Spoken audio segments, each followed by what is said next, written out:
نحمده ونصلي على رسوله الكريم اما بعد فاعوذ بالله من الشيطان الرجيم بسم الله الرحمن الرحيم ما كان محمد ابا احد من رجالكم ولكن رسول الله وخاتم النبيين وكان الله بكل شيء عليما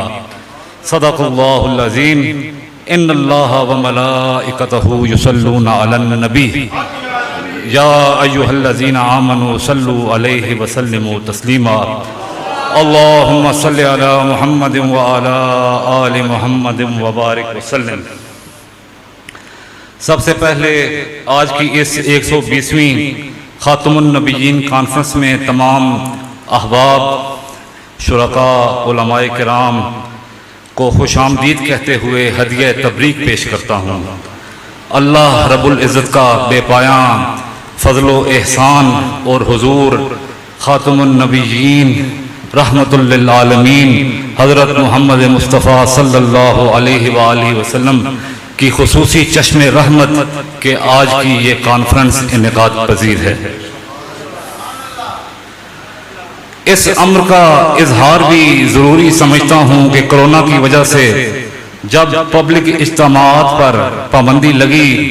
اور آن لائن کانفرنسز کا ایک نیا انداز متعارف ہوا تو ایسے حالات میں ہم نے بھی 25 اگست یوم فتح مبین کے لیے مشاورت کے بعد تیاری کر لی تھی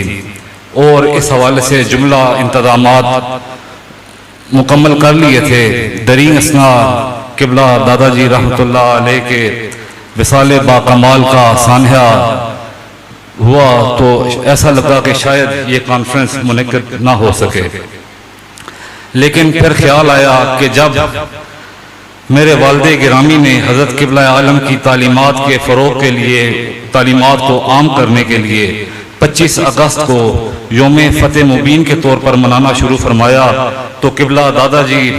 رحمۃ اللہ علیہ نے نہ صرف دعا اور خوشنودی سے نوازا بلکہ اپنی تکلیف اور بیماری کے باوجود بنفس نفیس اس میں شرکت فرما کر عملی طور پر اس مشن کی تائید اور اہمیت کو اجاگر فرمایا۔ اس خیال نے خوب ڈھارس بندھائی اور دل کو تقویت بخشی اور یوں دادا جی کی نگاہ توجہ کا صدقہ اس عظیم الشان کانفرنس کے انعقاد کی راہ ہموار ہو گئی اور اندرون بیرون ملک سے جید علماء اس کانفرنس میں شرکت فرما رہے ہیں۔ ہمارے لیے یہ ایک آن لائن کانفرنس کے حوالے سے ایک نیا تجربہ ہے۔ اگر یہ اپنی افادیت کے حوالے سے کامیاب اور مؤثر ثابت ہوتا ہے تو آئندہ بھی یہ انداز اپنایا جا سکتا ہے اور جاری رکھا جا سکتا ہے۔ آج کے اس یوم فتح مبین کی ایک خصوصیت یہ بھی ہے کہ یہ محرم الحرام کی پاکیزہ ساعتوں کی برکتیں اپنے جلوں میں لیے ہوئے ہے اور یہ ایام عظمت و شان اہل بیت کے خوبصورت تذکار کے دن ہیں۔ میرے والد گرامی فرماتے ہیں کہ اگر عظمت و شان و مقام اہل بیت سمجھ میں آ جائے تو ختم نبوت کے مسئلہ کو سمجھنا آسان ہو جاتا ہے۔ مطلب یہ کہ اگر حضور نبی کریم صلی اللہ علیہ وآلہ وسلم کی آل پاک تمام تر عظمتوں کے باوجود منصب نبوت پر فائز نہ ہو سکی تو امت کو سمجھ آ جانی چاہیے کہ وہ حسین جو دین بھی ہیں، دین پناہ بھی ہیں، جو دین بھی ہیں، دین پناہ بھی ہیں، جو بنائے لا الہ بھی ہیں اور جو شبیہ مصطفیٰ بھی ہیں، جنہوں نے اپنا سب کچھ راہ حق میں لٹایا، نیزے پر چڑھ کر قرآن سنایا۔ اگر وہ حسین پاک نبی نہیں ہو سکے تو پھر قادیانی یا اس جیسے دوسرے کس کھیت کی مولی ہیں؟ ساری کائنات کو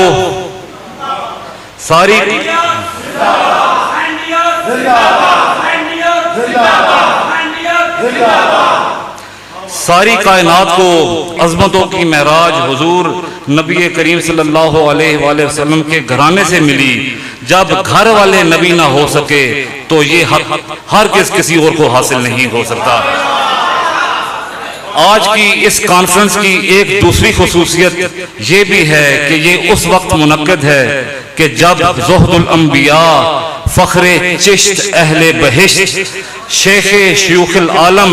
فرید الدین مسعود گنج شکر رحمت اللہ علیہ کے ایام عرس ہیں،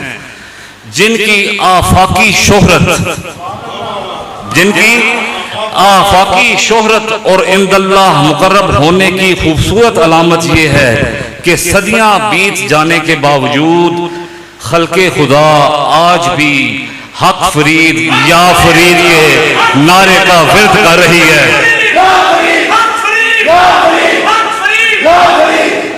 زہد الانبیاء فرید و گنج شکر، زہد الانبیاء فرید و گنج شکر، شیخ الاسلام حمز اولاد عمر، شیخ الاسلام حمز اولاد عمر، حاضر بدر دولتست مہر فرید، حاضر بدر دولتست مہر فرید، بکشا ز کرم بسوء او دست نظر، بکشا ز کرم بسوء او دست نظر۔ حقیقت یہ ہے کہ رسول اللہ صلی اللہ علیہ وآلہ وسلم کی امت کے یہ اولیاء کرام حقیقتاً فیضان نبوت کے وارث ہیں اور رحمت للعالمین کی تفسیر ہیں اور اسوہ حسنہ کی چلتی پھرتی تصویر ہیں۔ انہی کے وجود مسعود سے دین اسلام قیامت تک اپنی تابانیوں کے ساتھ زندہ و پائندہ رہے گا انشاءاللہ۔ اور یہ سلسلۃ الذہب جس کے سرخیل حضرت محبوب سبحانی، میراں محی الدین عبد القادر جیلانی، پیران پیر، پیر دستگیر اور سلطان الہند غریب نواز خواجہ معین الدین چشتی اجمیری رحمۃ اللہ علیہ اور خواجہ قطب الدین بختیار کاکی رحمۃ اللہ علیہ، حضرت بابا فرید الدین مسعود گنج شکر رحمۃ اللہ علیہ اور حضرت نظام الدین محبوب الہی سے لے کر حضرت قبلہ عالم تک، ان نفوس قدسیہ کا وجود مرزا قادیانی کے باطل ہونے اور کذاب ہونے پر کامل دلیل ہیں، جو کائنات میں صدیاں بیت جانے کے باوجود مخلوق خدا کے دلوں پر حکومت کر رہے ہیں اور قیامت کے دن یحشرون محشر الانبیاء کے مصداق بن کر آئیں گے۔ حضور نبی کریم صلی اللہ علیہ وآلہ وسلم کا ارشاد گرامی ہے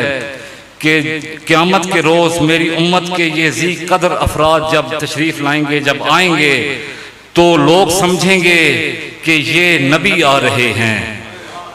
تو حضور فرماتے ہیں کہ میں اس وقت ارشاد فرماؤں گا اور کہوں گا، ارے لوگو یہ نبی تو نہیں، یہ تو میرے امتی ہیں۔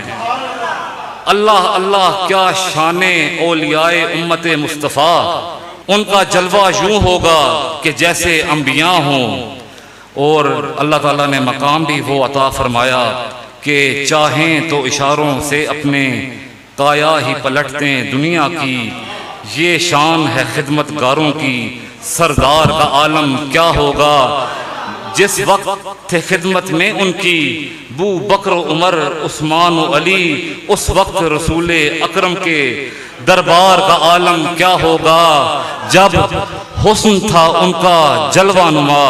انوار کا عالم کیا ہوگا۔ ہر کوئی فدا ہے بن دیکھے، دیدار کا عالم کیا ہوگا۔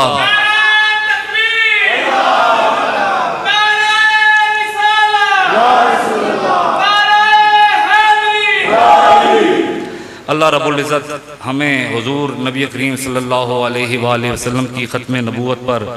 کامل یقین اور اعتقاد نصیب فرمائے اور اولیاء کاملین کے راستے پر چلنے کی توفیق بھی عطا فرمائے اور زمینی آسمانی آفات و بلیات سے محفوظ فرمائے۔ آمین بجاہ طٰہٰ و یاسین برحمتک یا ارحم الراحمین۔